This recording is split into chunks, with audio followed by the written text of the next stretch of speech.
Now we kind of look at the different animal models, right? We have the feedlot model where you have cows, you bring in a whole bunch of grains or corn. Typically, that corn and grain is loaded with GMOs, whether it's Roundup, various pesticides. So you're getting tons of pesticide load.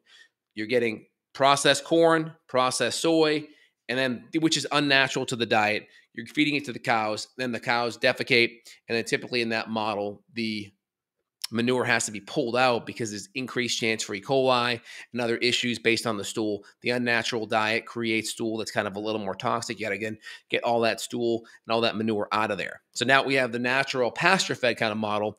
Cows eat grass. The grass is naturally there. Cows are rotating from lot to lot or from acreage to acreage across the farm. You're rotating that grass. The hooves of the cow are actually regenerating the soil, which is really good.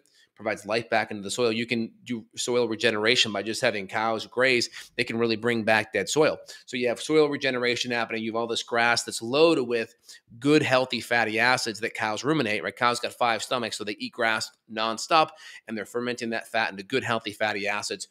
And then from that, they defecate. And ideally, if you look at the Joel Salatin model at Polyface Farm, they would bring in chickens afterwards to eat a lot of the maggots in the stool. And so you'd have this kind of closed cycle of farming where you'd have cows and then you'd have chickens, and that would kind of clean things up. And because the grass is more of a natural diet, you're not going to have as much of the bacterial overgrowth in the stool afterwards. And they would just rotate from grass patch to grass patch. So the modern factory farming model, it's all about getting cows as fat as possible.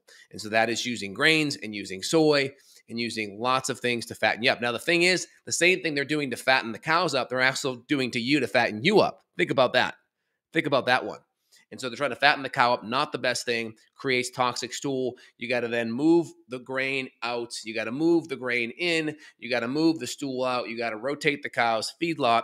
Big problem. Now, when you go to the pasture-fed model, everything's there. The cows are just rotating from lot to lot to lot. They're regenerating the soil with their hooves. If you're smart, you bring in some chickens as well to take away any of the flies and maggots in the stool. And you have this totally open loop of farming there where you have everything just working together the way nature intended. Now, if we get to modern meat, modern factory farming, and we compare it. So first off, with any type of global warming that may exist or does exist, cows that are pasture-fed are going to have a very net neutral impact on this because it's really the grains and it's really the corn and the water intensiveness to grow all that that's going to be the big problem. So when you go to the pasture-fed model, a lot of these things that have been put out there on the environmental side aren't really going to pertain to grass-fed. So that's really important out of the gates.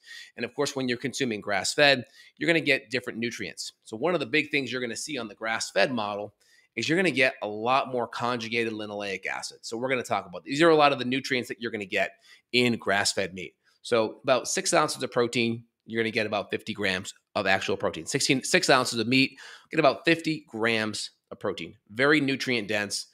You can look at all the vitamins and minerals, B vitamins. You're nearly getting almost 100% in some B vitamins of your daily value, which is 1 6-ounce serving of meat. So very nutrient dense.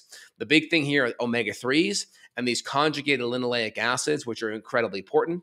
And then also you get a lot of lutein and beta-carotene. These are all beta-carotene is a precursor to vitamin A, and lutein's an important flavonoid, very helpful for your eyes and for vision. So you get lots of nutrient density, and this is a very stable fat because you're not heating it, you're not having to use solvents, you're not having to use a potentially damaging extraction process to get these things out.